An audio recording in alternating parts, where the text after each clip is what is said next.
sarebbe ritrovati con l'informazione flash di News Sicilia. Vediamo insieme i titoli più rilevanti del pomeriggio. In apertura 2 arresti nella ditta che gestisce e raccoglie rifiuti a Val Guarnera e a Gira. Ai domiciliari il rappresentante legale e il responsabile tecnico. Al centro dell'indagine un forte incremento dei quantitativi dei rifiuti prodotti e smaltiti nei 2 comuni dell'Ennese. Blitz nelle campagne di Priolo, nel Siracusano, arrestate 7 persone, tra cui 2 minorenni per detenzione di armi clandestine e ricettazione. Sequestrato anche un vero e proprio arsenale, 5 armi da fuoco, munizioni e coltelli. La terza sezione civile della Cassazione ha annullato con rinvio la sentenza della Corte d'Appello di Catania che aveva condannato a 100.000 euro di risarcimento per danni d'immagine Antonino Speziale.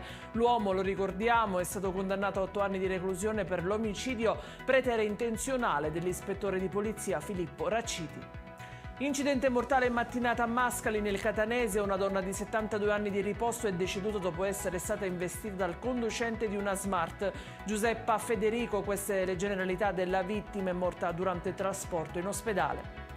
In chiusura il meteo, domani in Sicilia, secondo gli esperti, probabili precipitazioni a carattere di temporali o acquazzoni, ma che vedrà ancora il caldo protagonista indiscusso. Diramata un'allerta rossa per ondate di calore su Palermo, gialla a Catania e Messina. Ed è tutto per questa edizione. Vi ricordo come sempre che i dettagli su queste notizie e molte altre li trovate sul nostro sito e sui nostri canali social. Grazie per averci seguito e a domani.